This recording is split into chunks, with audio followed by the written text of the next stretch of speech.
ومن أحسن قولا ممن دعا إلى الله. السلام علیکم ورحمۃ اللہ وبرکاتہ۔ بسم اللہ الرحمن الرحیم، نحمدہ ونصلی علی رسول الکریم۔ الحمد للہ۔ خلاصہ مضامین قرآن کے اعتبار سے سورہ رعد کے آخری کچھ آیات باقی ہیں، ادھر سے آج کی کلاس کی شروعات ہو رہی ہے۔ یہاں پہ وَلَقَدِ اسْتُهْزِئَ بِرُسُلٍ مِّن قَبْلِكَ فَأَمْلَيْتُ لِلَّذِينَ كَفَرُوا ثُمَّ أَخَذْتُهُمْ فَكَيْفَ كَانَ عِقَابِ۔ اس رکوع کے اندر استہزاء کرنے والوں سے انتقام ضرور لیا جائے گا، یعنی مذاق اڑانے والوں سے بدلہ ضرور لیا جائے گا۔ اس کے بارے میں بتایا گیا ہے کہ اللہ کے رسول صلی اللہ علیہ وسلم کے ساتھ جو مذاق کرنے والے ہیں ان سے بدلہ ضرور لیا جائے گا۔ بس چند دنوں کی مہلت ہے۔ ثم اخذتهم فکیف کان عقاب، تھوڑے دن کی مہلت دی ہے اور اس کے بعد پھر انہیں پکڑا جائے گا اور ان کو سزا دی جائے گی۔ اور یہاں پہ جنت کا بھی ذکر ہے۔ مثل الجنت التي وعد المتقون، وہ جنت جس کا وعدہ کیا گیا ہے متقین سے، وہ کون سی جنت ہے؟ اس کی مثال دی گئی ہے، تجری من تحتها الانہار، وہ جنت ہے جس کے نیچے نہریں بہہ رہی ہوں گی، اکلوہا دائم وظلوہا تلک عقبى الذین اتقوا وعقبى الکافرین النار۔ جو تقوی اختیار کرنے والے ہیں ان کے لیے تو یہ نہریں ہوں گی جس میں ہمیشہ رہیں گے اس کے سائے کے نیچے اور اس جنت کے اندر، اور وعقبى الکافرین النار، اور جو کافر ہیں، اللہ کی نافرمانی کرنے والے ہیں، اللہ کو نہیں ماننے والے ہیں، ان کے لیے بتایا کہ ان کے لیے تو جہنم کی آگ ہے۔ اس طرح اس صورت کا اختتام ہوا ہے۔ آگے اس کے بعد سورہ ابراہیم شروع ہو رہی ہے، اور سورہ ابراہیم کے اندر یہ مکی صورت ہے، اور اس کے اندر آیت نمبر 35 سے 41 میں حضرت ابراہیم علیہ السلام کا قصہ بیان ہوا ہے، اسی لیے اس صورت کو سورہ ابراہیم کہا جاتا ہے۔ اور نزول قرآن کی حکمت اور مقصد یہ ہے، اس صورت کی ابتدا بھی حروف مقطعات سے ہوئی ہے۔ حروف مقطعات والی دوسری صورتوں کی طرح اس صورت کے آغاز میں بھی قرآن کریم کا ذکر ہے۔ جس طرح ہم نے پہلے کیا بیان کیا اس چیز کو کہ جو صورتیں حروف مقطعات سے شروع ہوتی ہیں اس میں اکثر و بیشتر تقریباً اس کے فوراً بعد یا پہلی آیت میں یا اس صورت کے اندر قرآن کی عظمت کے بارے میں بتایا جاتا ہے اور قرآن کریم کا ذکر ضرور آتا ہے۔ تو اس کی پہلی آیت میں نزول قرآن کی حکمت اور مقصد بیان کیا گیا، اور وہ یہ بتایا گیا کہ ارشاد ہوتا ہے یہ وہ کتاب ہے جسے ہم نے تمہاری طرف نازل کیا تاکہ تم لوگوں کو اندھیروں سے روشنی کی طرف نکالو اپنے رب کے حکم سے، یعنی غالب اور قابل تعریف ذات کے راستے کی طرف۔ اور تو یہاں پہ قرآن کو نور بیان کیا گیا ہے، کتاب انزلناہ الیک لتخرج الناس من الظلمات الی النور۔ تو حاصل یہ ہے کہ قرآن نور ہے، اسی کے ذریعے ظلمات سے نکالا جا سکتا ہے۔ یعنی یہ بتایا کتابن، یہ وہ کتاب ہے انزلناہ الیک، آپ کے اوپر نازل کی گئی ہے، یہ بھیجی گئی ہے تمہاری طرف، لتخرج الناس من الظلمات الی النور، جس کے ذریعے سے تم لوگوں کو گمراہی سے نکال کے اور نور اور ہدایت کی طرف لے جاؤ۔ لیکن اندھیروں سے نکالنے کے لیے روشنی کی ضرورت ہوتی ہے، اور چونکہ بتایا یہ گیا کہ اس کتاب کے ذریعے سے تم لوگوں کو گمراہی سے نکالو، تو گویا کہ یہ کتاب ہی روشنی ہے اور یہ کتاب ہی نور ہے جس کے ذریعے سے ہم لوگوں کو گمراہی سے نکال کر ہدایت کی طرف لے کے جائیں۔ تو یعنی قرآن جو ہے وہ جس طرح شروع صورت کے اندر بھی، سورہ بقرہ میں بھی اسٹارٹنگ میں بیان کیا گیا تھا ہدی للمتقین، اور کئی جگہ پہ اس کا بیان ہوگا کہ ہدی للناس، یہ ساری انسانوں کے لیے ہدایت کی کتاب ہے۔ تو اسی طریقے سے یہاں پہ بھی اس کی ایک مثال کی گئی ہے، اور وہ اس انداز میں پیش کی گئی ہے کہ یہ نور ہے، روشنی ہے، اور روشنی کے ذریعے سے انسانوں کو گمراہی سے اور اس راستے سے نکالا جاتا ہے۔ اس کے بعد اس صورت کے اندر شیطان کا اپنے پیروکاروں کے ساتھ، پیروکاروں سے اعلان برات، شیطان کے پیچھے چلنے والوں سے شیطان ان سے اپنی برات کا اعلان کر دے گا، چھٹکارے کا۔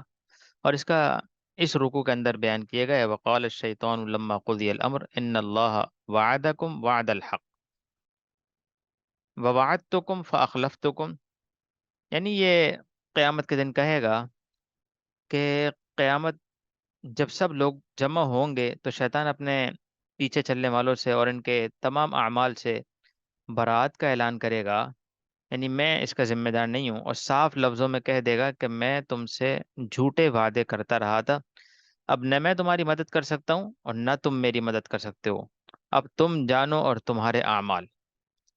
تو معلوم ہوا کہ یہ دنیا کے اندر ہی ہمیں زیب و زینت نظر آتا ہے، یہ شیطان ہی دکھاتا ہے، لیکن کل شیطان صاف لفظوں میں کہہ دے گا میں نے تو جھوٹا وعدہ کیا تھا کہ اور ان اللہ وعدکم وعد الحق، جو اللہ نے وعدہ کیا تھا وہ تو حق اور سچ تھا، ووعدتکم فاخلفتکم، میں نے تو جھوٹا وعدہ کیا تھا، وما كان لي عليكم من سلطان الا ان دعوتكم فاستجبتم لي فلا تلوموني ولوموا انفسكم، تو ملامت مت کرو میرے اوپر بلکہ اپنے اوپر ہی ملامت کرو کہ تم نے میری بات مان لی۔ اور اس کے بعد پھر دو مثالیں دی گئی ہیں، کلمہ حق اور کلمہ کفر، یعنی کلمہ حق کی مثال کیسی ہے اور کلمہ کفر کی مثال کیا ہے، اور اس کو یہاں پہ بیان کیا الم تر کیف ضرب اللہ مثلا کلمۃ طیبۃ کشجرۃ طیبۃ اصلها ثابت، مثال بیان کی گئی ہے اللہ پاک نے کہ کلمہ طیبہ کی، یعنی لا الہ الا اللہ محمد الرسول اللہ، اور اسی طریقے سے اچھے کلمے کی مثال اس درخت کی جیسی ہے، کشجرۃ طیبۃ، اچھے درخت کی طرح، اصلها ثابت، جس کی جڑیں بھی بڑی مضبوط ہوتی ہیں، اور فرعها فی السماء، اور اس کی جو ٹہنیاں وغیرہ ہوتی ہیں وہ بھی بہت اونچی آسمان کی طرف جا رہی ہوتی ہیں۔ اور یہ درخت کرتا کیا ہے، تؤتی اکلها کل حین باذن ربها، اپنے رب کی طرف سے یہ جو ہے کھانے والوں کے لیے پھل بھی دیتا ہے، وَيَضْرِبُ اللَّهُ الْأَمْثَالَ لِلنَّاسِ، اس مثال سے اللہ پاک نے لوگوں کی مثال دی ہے، لَعَلَّهُمْ يَتَذَكَّرُونَ، یعنی جس طرح درخت کی جڑیں جس قدر تہ تک گئی ہوتی ہیں اسی طرح اور مضبوط ہوتی ہیں، اسی قدر اس میں پھل بھی لگتا ہے، اور اس کے شاخیں اور ٹہنیاں بھی بلند اور ہری بھری ہوتی ہیں، اور آندھیوں کے آندھیاں آتی ہیں، ہوائیں چلتی ہیں تو اس میں بھی اس کو نقصان نہیں پہنچا سکتی، اس لیے کہ اس کی جڑیں بہت مضبوط ہوتی ہیں۔ تو اسی طرح جس شخص کا ایمان جس قدر مضبوط ہوگا اسی قدر اس کے اعمال صالحہ آسمان کی طرف بلند ہوں گے، اور اس درخت کی طرح یہ بھی خلق خدا کے لیے مفید ہوگا۔ تو معلوم ہوا کہ جس انسان کے دل کے اندر ایمان مضبوط ہوگا وہ لوگوں کے لیے فائدہ مند ہوگا، ہیلپ کرنے والا ہوگا، مدد کرنے والوں میں سے ہوگا، نہ کہ لوگوں کو تنگ کرنے والا اور ان کو لوگوں کا نقصان کرنے والا ہوگا۔ اسی طریقے سے جس طرح یہ درخت جو ہے لوگوں کو فائدہ پہنچاتا ہے، وہ درخت جو اچھا ہوتا ہے جس کی جڑیں بھی مضبوط ہوتی ہیں اور ہرا بھرا ہوتا ہے۔ دوسری طرف کافر کی مثال دی ہے، وَمَثَلُ كَلِمَةٍ خَبِيثَةٍ، اس برے کلمے کی مثال دی ہے، کشجرۃ خبیثۃ، گندے درخت کے ساتھ۔ تو کفر و شرک کی مثال ایسی ہے، جس شخص کا اسی طرح یہاں پہ کفر و شرک کی مثال دی گئی ہے، یعنی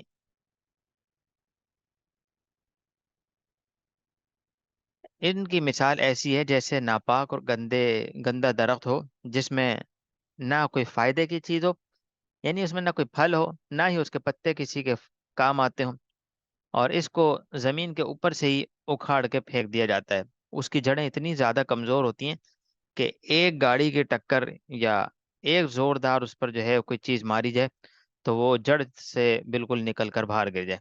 تو اسی طرح جس کے دل میں ایمان راسخ نہ ہو، شک و نفاق اور وساوس نے گھیرا ہوا ہو، اس کے بدن سے نکلنے والے اعمال بھی کوئی زیادہ مفید نہیں ہوتے، اور مصائب اور پریشانیوں کے وقت ایمان بچانا مشکل ہو جاتا ہے۔ تو یہاں پہ دونوں چیزیں ایمان والے اور کافر سے دی گئی ہیں اور ان کلموں کی دی گئی ہیں۔ اس کے بعد پھر اگلے رکوع میں عقلی دلیل عقلی کو بیان کیا گیا ہے، جس کا حاصل یہ ہے کہ ہر ایک کو پیدا بھی اللہ تعالیٰ نے کیا اور رزق بھی وہی دیتا ہے۔ اللہ الذی خلق السماوات والارض وانزل من السماء ماء فاخرج به من الثمرات رزقا لكم۔ اور آگے ساری اللہ کی خالقیت کا بیان ہے کہ اللہ نے زمین آسمان کو پیدا کیا، پھر جو ہے وانزل من السماء ماء، آسمان سے بارش برسائی، فاخرج به من الثمرات، پھر وہ زمین پہ گرے، کھیتیاں اگیں، پھر وہ پھل بنے، پھر رزق لکم، تمہارے لیے اس کو رزق بنا دیا، کھانے کی چیزیں بنا دیا۔ وسخر لکم الفلک لتجری فی البحر بامری، بڑی بڑی کشتیاں وہ بنا دیں جو سمندر کے اندر چلتی ہیں۔ وسخر لکم الانہار، نہروں کا نظام بنایا۔ وسخر لکم الشمس، سورج کا نظام، والقمر، چاند کا نظام۔ وسخر لکم اللیل والنہار، رات اور دن کا نظام۔ وآتاکم من کل ما سألتموہ، اشارہ دینے کے بعد اللہ پاک سوال کرتے ہیں وَإِن تَعُدُّوا نِعْمَةَ اللَّهِ لَا تُحْصُوهَا، اگر تم اللہ کی نعمتوں کو گننا چاہو گے تو گن نہیں سکتے، شمار نہیں کر سکتے، کاؤنٹ نہیں کر سکتے۔ ان الانسان لظلوم کفار، یہ انسان ہے جس نے اپنے اوپر ظلم کر رکھا ہے۔ تو اللہ کی نعمتوں کی کاؤنٹنگ بہت مشکل ہے، اس کو شمار کرنا، اگر انسان کوئی شمار کرنا چاہے کہ یہ ایک نعمت ہو گئی، یہ دوسری ہو گئی، اس طرح نعمتوں کو شمار انسان نہیں کر سکتا۔ اس کے بعد پھر نسلوں کا دین پر برقرار رہنے کے لیے ابراہیم علیہ السلام کی دعائیں ہیں۔ وَإِذْ قَالَ إِبْرَاهِيمُ رَبِّ اجْعَلْ هَٰذَا الْبَلَدَ آمِنًا، انہوں نے مدینہ اور مکہ کے لیے یہاں پہ بیان کیا کہ اس شہر کو امن کا گہوارہ بنا دے، وَجْنُبْنِي وَبَنِيَّ أَن نَّعْبُدَ الْأَصْنَامَ، شرک سے ہمیں بچا دے۔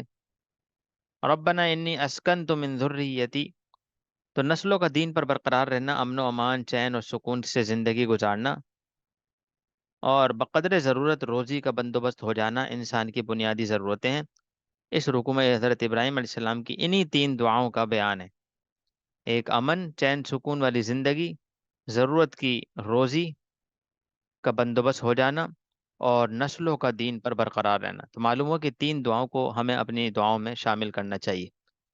ایک اپنے جو اولاد ہیں اور نسلیں ہیں ان کے لیے دین پہ قائم رہنے کی دعائیں مانگیں، اور پھر اپنے جس جگہ پہ رہتے ہیں یا جس گھر میں اور جس علاقے میں ادھر امن و چین و سکون کی زندگی مانگیں، اور پھر بقدر ضرورت جتنی انسان کو ضرورت ہے روزی کی، اس کا آسانی کے ساتھ کم وقت میں عافیت کے ساتھ بندوبست ہو جانا، اس کے لیے دعائیں مانگنی چاہیے۔ تو ابراہیم علیہ السلام کا حال خود ایک تفصیلی دلیل ہے کہ ابراہیم علیہ السلام نے اللہ تعالیٰ سے یہی دعا کی کہ اللہ میری اولاد کو شرک سے محفوظ رکھنا، امن اور معاش کے مسائل کو بھی حل فرما دیں، دینداری اور عبادت قائم رہنے کے لیے امن اور معاش کے مسائل کا حل ہونا بھی ضروری ہے۔ یعنی دین داری اور عبادت پر قائم رہنے کے لیے ایک انسان ہمیشہ عبادت گزار رہے، دیندار رہے، اس کے لیے بھی معاش کے مسائل کا حل ہونا بھی ضروری ہے۔ اس لیے ابراہیم علیہ السلام نے اپنی اولاد کو بیت اللہ کے پاس بساتے وقت یہ دعائیں مانگی تاکہ کوئی بھی چیز ان کو غافل نہ کر سکے۔ اور آگے یہ دعا بتائی، رب اجعلنی مقیم الصلاۃ ومن ذریتی ربنا وتقبل دعا۔ اس دعا کا خود خصوصی طور پہ اہتمام کرنا چاہیے کہ انسان اپنے لیے بھی مانگ رہے کہ مجھے نمازی بنا، اور من ذریتی، اور میری اولاد کو، ربنا وتقبل دعا، میری دعا قبول فرما، ربنا اغفر لی ولی والدی، میری اور میرے والدین کی مغفرت فرما، وللمؤمنین، اور سارے مومنین کی، یوم یقوم الحساب۔ اور آگے آخری آیت کے اندر یہ بتایا گیا وَلَا تَحْسَبَنَّ اللَّهَ غَافِلًا عَمَّا يَعْمَلُ الظَّالِمُونَ، اس اس کے اندر یہ بتایا گیا ہے کہ اللہ تعالیٰ تمہارے اعمال سے غافل نہیں، بس قیامت کے دن تک تمہیں مہلت ہے، اس لیے اللہ کی جو نصیحتیں ہیں اور احکامات ہیں اس کے مطابق زندگی گزارو، ورنہ جو ہے انسان اپنے خسارے کے اندر پڑ جائے گا۔ آگے سورہ حجر شروع ہو رہی ہے، اور پارہ بھی تبدیل ہوگا یہاں سے، کیونکہ سورہ حجر کی صرف ایک ہی لائن اور ایک ہی آیت جو ہے وہ اس کے اندر اس پارے میں موجود ہے، اس کے بعد پھر دوسرے پارے کے اندر موجود ہے باقی پوری سورت۔ تو سورہ حجر مکی ہے، اس میں بھی تقریباً 99 آیات اور 2 رکوع ہیں۔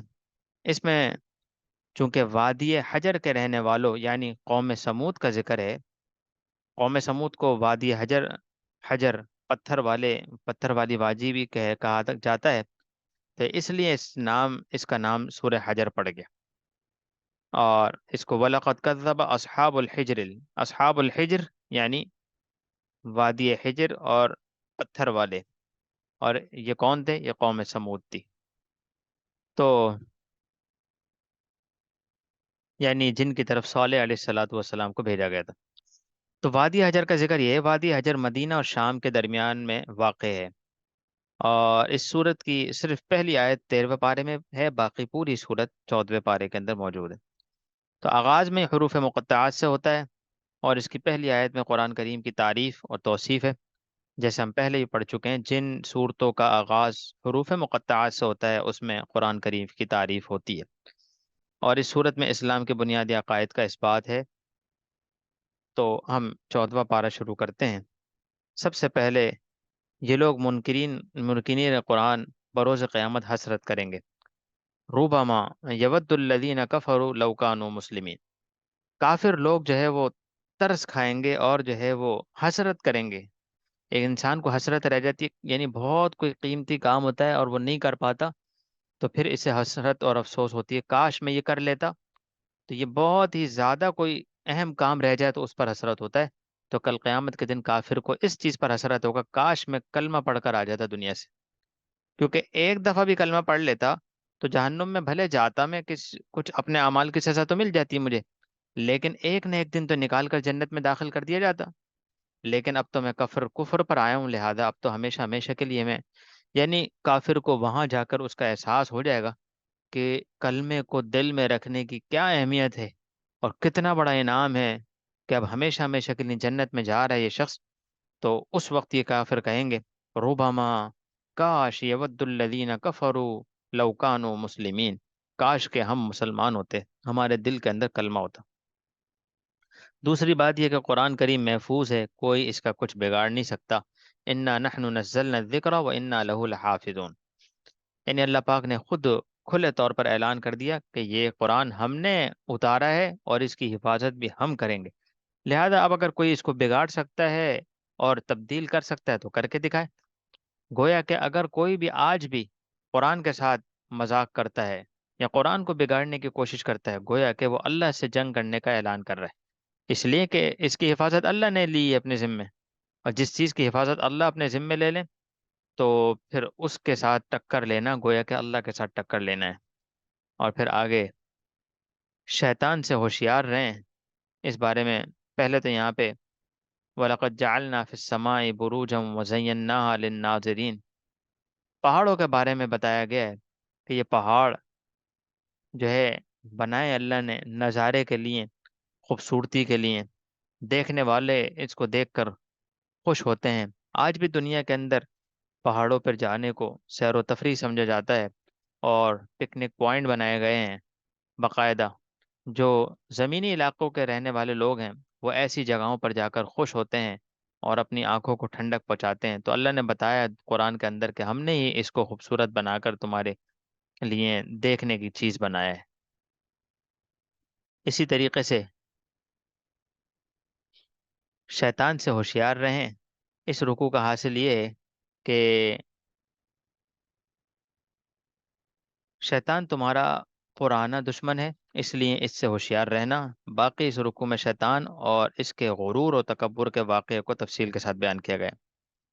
تو کس طرح بیان کیا ہے؟ وَإِذْ قَالَ رَبُّكَ لِلْمَلَائِكَةِ إِنِّي خَالِقٌ بَشَرًا مِّن صَلْصَالٍ مِّنْ حَمَإٍ مَّسْنُونٍ، جب اللہ پاک نے ملائکہ فرشتوں سے بتایا کہ میں ایک مخلوق پیدا کر رہا ہوں جو کہ مٹی سے بناؤں گا، اور پھر اس کو تسویہ برابری کے ساتھ بناؤں گا، وَنَفَخْتُ فِيهِ مِن رُوحِي، اور پھر اس میں روح ڈالوں گا، فَقَعُوا لَهُ ساجدین، اور تو اب اس کے بعد جو ہے نا سجدے کا حکم دیا گیا، فَسَجَدَ الْمَلَائِكَةُ كُلُّهُمْ أَجْمَعُونَ، تو سب کے سب نے سجدہ کر دیا الا ابلیس، سوائے ابلیس شیطان ملعون کے۔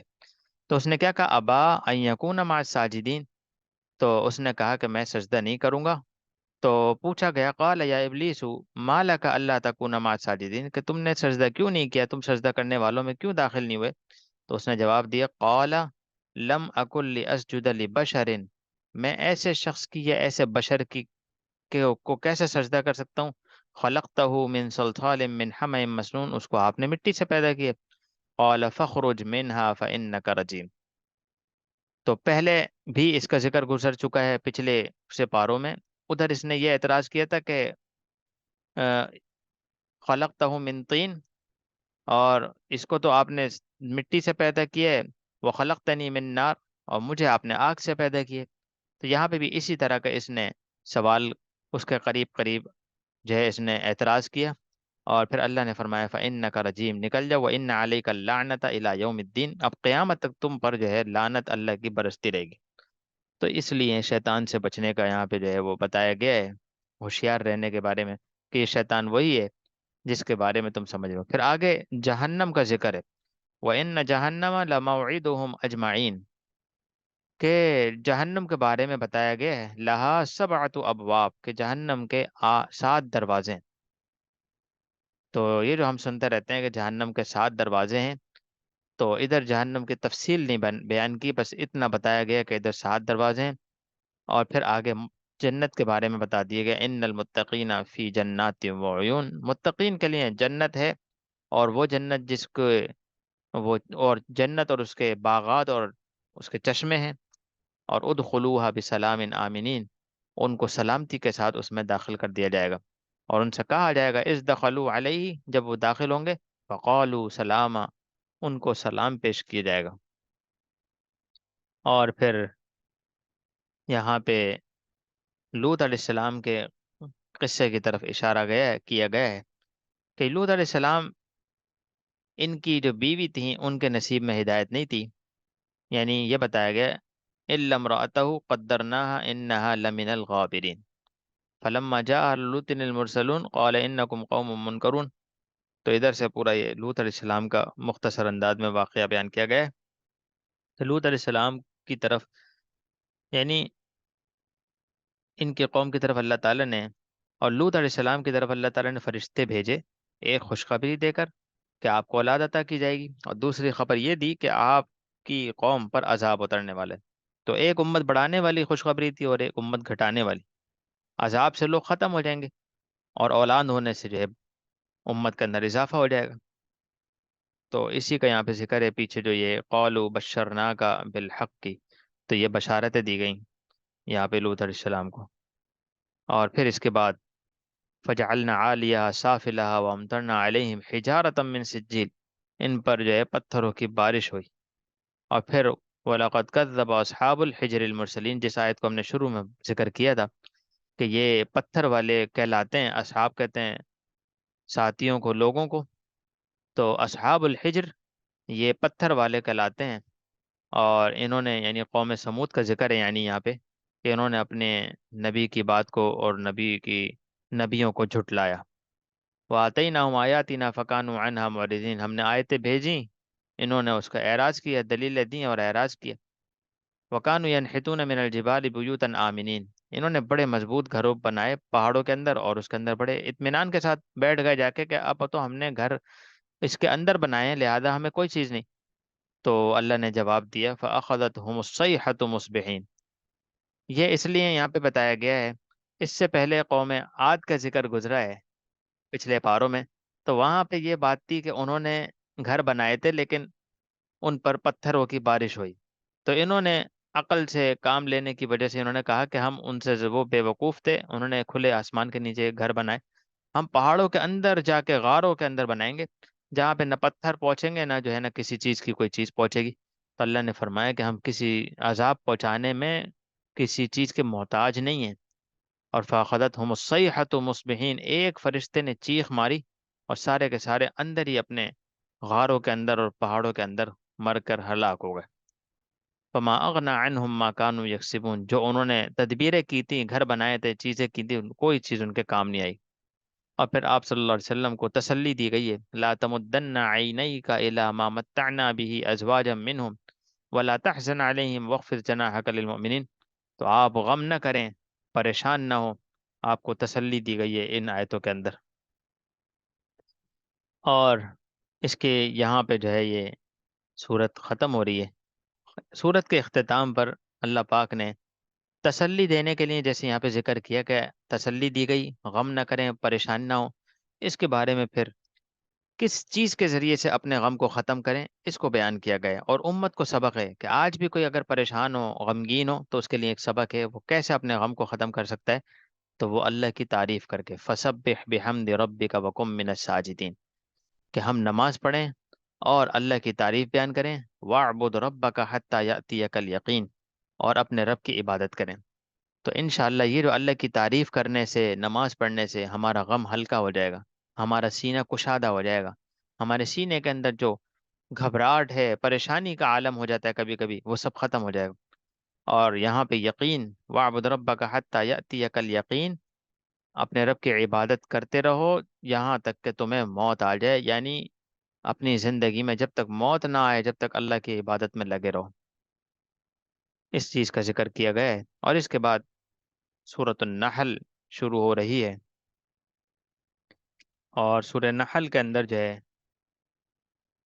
یہ بھی مکی ہے، اس میں 128 آیات اور 6 رکوع ہیں۔ اور نحل شہد کی مکھی کو کہتے ہیں، جیسے نخلا ہم آگے بھی پڑھیں گے، اور اس کا لفظ بھی قرآن میں سنتے ہیں، نخل جیسے نخلا کہتے ہیں شہد کو، تو نحل یہ شہد کی مکھی کو کہتے ہیں۔ نخل خا کے ساتھ یہ شہد، اور نحل ہا کے ساتھ یہ شہد کی مکھی۔ چونکہ اس صورت میں شہد کی مکھی کا ذکر آیا ہے، اس لیے اس کا نام سورۃ النحل رکھا گیا ہے۔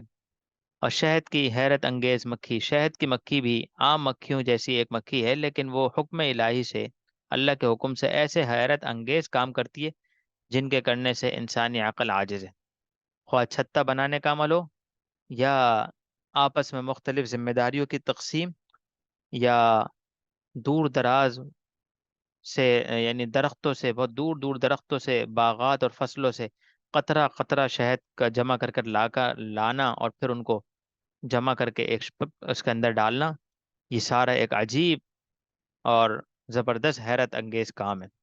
ان کا ہر عمل بڑا ہی عجیب ہوتا ہے۔ ان کے بنائے ہوئے چھتے میں 20 سے 30 ہزار تک خانے ہوتے ہیں۔ یہ خانے مسدس یعنی 6 کونے والے ہوتے ہیں، اور آج کے کسی جدید ترین آلے سے اگر ان کی پیمائش کی جائے، ناپا جائے، تو ان میں بال برابر بھی فرق نہیں ہوگا۔ اسی طرح پھر اس خطے میں شہد جمع کرنے کا گودام، بچے جننے کے لیے میٹرنیٹی ہوم، اور فضلہ کے لیے اسٹور، سب الگ الگ ہوتے ہیں۔ ہزاروں مکھیوں پر ایک ملکہ حکمرانی کرتی ہے۔ اس چھوٹی سی مملکت میں، یعنی ایک حکومت میں، اسی کا سکہ چلتا ہے، اور اسی کے حکم سے ڈیوٹیوں کی تقسیم ہوتی ہے۔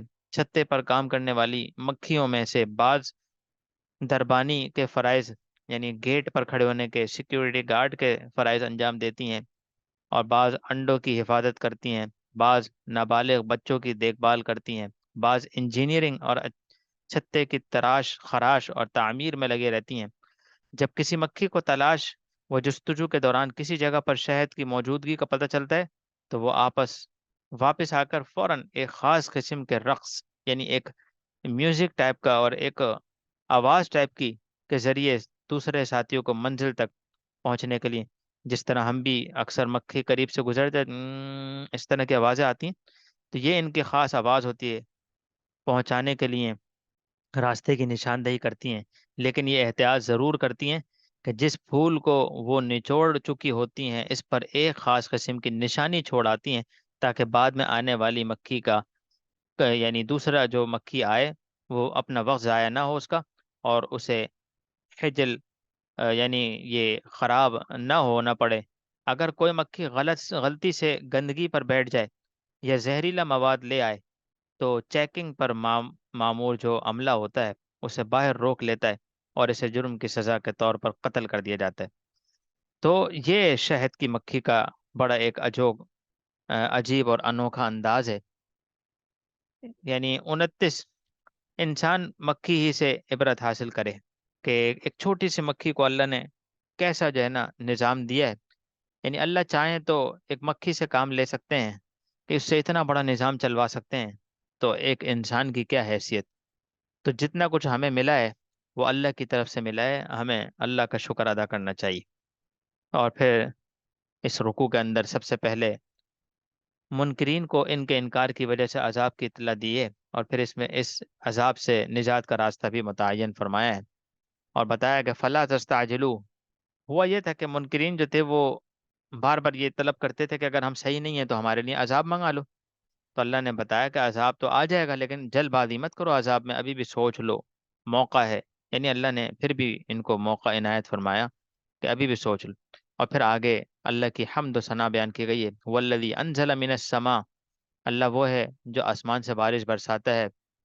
ما لکم منہ شراب ومنہ شجر فی تسیمون، اور اس میں پانی اتارتے ہیں. والزیتون والنخیل والاعناب، اور اس طرح جو ہے انگور اور زیتون. ومن کل الثمرات، اور دوسرے قسم کے پھل ہے.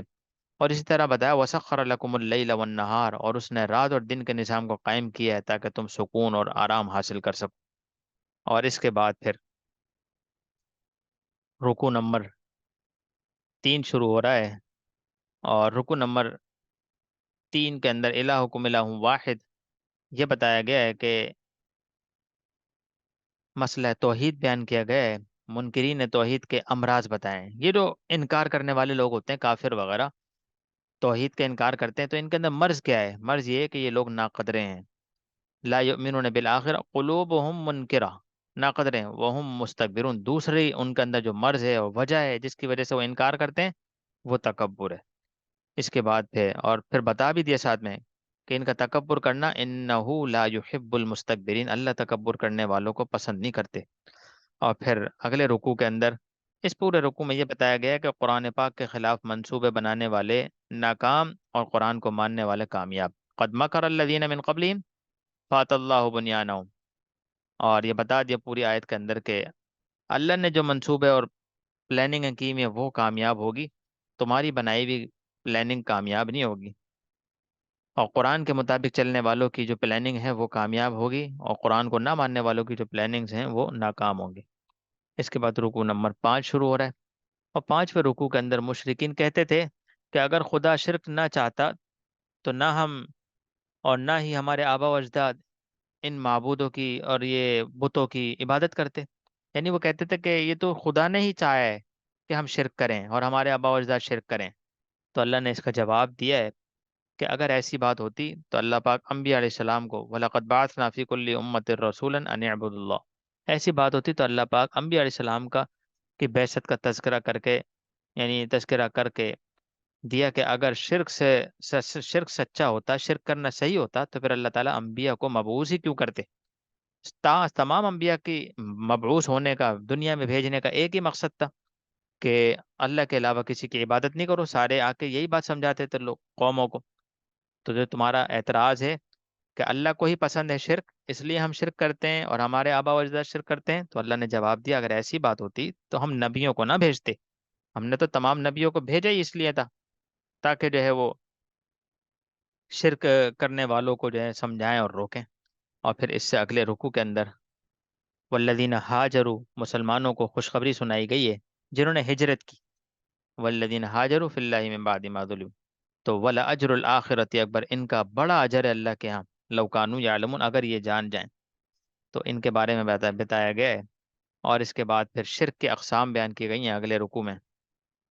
وقال اللہ لا تتخذوا الہین اثنین، شرک کے اقسام کو بیان کیا گیا ہے. ایک قسم یہ ہے کہ ایک سے زیادہ معبود ٹھہرانا. ایک اللہ ہے تو ایک اللہ کے ساتھ کسی اور کو شریک کر لینا. اور اسی طرح اپنی حاجتوں اور مصیبتوں میں غیر اللہ کوئی پناہ ڈھونڈنا، یعنی غیر اللہ، اللہ کے علاوہ کسی سے جو ہے نا مدد مانگنا. تو وما بکم من نعمت فمن اللہ، نعمت ہو تو اللہ کی طرف سے، اور پریشانی ہو تو اللہ کی طرف سے. تو جب کوئی مصیبت آ جائے تب بھی اللہ کی طرف رجوع کرو، نعمت مل جائے تب بھی اللہ کی طرف رجوع کرو. لہذا جو شرک کی قسم ہے کہ جب پریشانی آتی ہے تو دوسرے لوگوں سے مدد مانگ لیتے ہیں اور اللہ کے علاوہ کسی کی طرف رجوع کر لیتے ہیں، یہ بھی مناسب نہیں. اور اس کے بعد حرمت شراب کا بیان کیا گیا ہے کہ پہلے تو ابتدا میں یہ بیان ہوا کہ تمہاری حرکتیں اور تمہارے اعمال ایسے ہیں کہ ما ترک علیہ من دابۃ ولکن یؤخرہم الی اجل مسمى، کہ فوری پکڑ ہونی چاہیے تھی مگر چند دنوں کی مہلت ہے جس کے بعد ضرور پکڑ ہوگی. تو یہاں پہ اس آیت کے اندر یہ بتایا گیا لا یستأخرون ساعة ولا یستقدمون، کہ اعمال تو ایسے ہیں کہ فوراً ہی پکڑ ہوتی ہے، لیکن پھر بھی الا اجل مسمى تمہیں چھوڑ دیا گیا ہے، یؤخرهم الی اجل مسمى عذاب کو روک دیا گیا ہے، تاخیر کر دی گئی، لیٹ کر دیا گیا ہے، تاکہ تم ابھی بھی سوچ لو، اور اس کے بعد جو ہے اگر ایسا پھر بھی نہیں کرو گے تو پھر تمہاری پکڑ ہوگی۔ اور اس کے بعد پھر حرمت شراب کا بیان کیا گیا ہے، نسقیکم مما فی بطونہ من بین فرث ودم لبنا خالصا سائغا للشاربین۔ اور پھر آگے اس بات کا ذکر کیا گیا ہے کہ وَأَوْحَىٰ رَبُّكَ إِلَى النَّحْلِ، یہاں پہ جو ہم نے شروع میں واقعہ پورا پڑھا ہے کہ وہ کس طرح شہد کی مکھی کام کرتی ہے، اس سارے واقعوں کو بیان کیا گیا ہے۔ ثم کلی من کل الثمرات فاسلکی سبل ربک ذللا یخرج من بطونها شراب، ہم شہد کی مکھی کے پیٹ سے جو ہے نا وہ نکالتے ہیں، مختلف الوان فیہ شفاء للناس، اور پھر سب سے مین پوائنٹ جو تھا شہد کے بارے میں وہ یہاں پہ بیان کر دیا گیا ہے، اور وہ یہ بیان کیا گیا فیہ شفاء للناس۔ تو معلوم ہوا کہ شہد میں شفا کی جو آ، دلیل ہے وہ قرآن پاک خود ہے، قرآن خود کہہ رہا ہے کہ فیہ شفاء للناس، کہ اس کے اندر سارے انسانوں کے لیے شفا ہے۔ تو ہمیں اپنے بیماروں کو بھی جب بھی موقع ملے، کوئی بیمار ہو تو ہمیں شہد کا استعمال ضرور کرنا چاہیے، صرف سنت سمجھ کے۔ اور شہد کی مکھی انسانوں کے لیے نمونہ عبرت ہے، یہ بھی بتایا گیا ہے۔ اور پھر اس کے بعد آگے اللہ پاک نے یہ بتایا واللہ فضلکم علی بعض فی الرزق، یہاں پہ یہ بات بیان کی گئی ہے کہ مثالیں دی گئی ہیں شرک پر، توحید اور شرک پر چند مثالیں دی گئی ہیں، اور یہ بتایا گیا ہے کہ تم اپنے اور غلام کو مالک بنا سکتے ہو، کہ تم اور تمہارا جو یعنی غلام ہے وہ تم برابر کر سکتے ہو اپنے نظر میں؟ کبھی بھی نہیں کر سکتے۔ تو تمہیں جس نے پیدا کیا اللہ، اس کو اور اپنے آپ کو کیسے برابر کر لیتے ہو، یا اس کو یا اپنے بتوں کو کیسے برابر کر لیتے ہو؟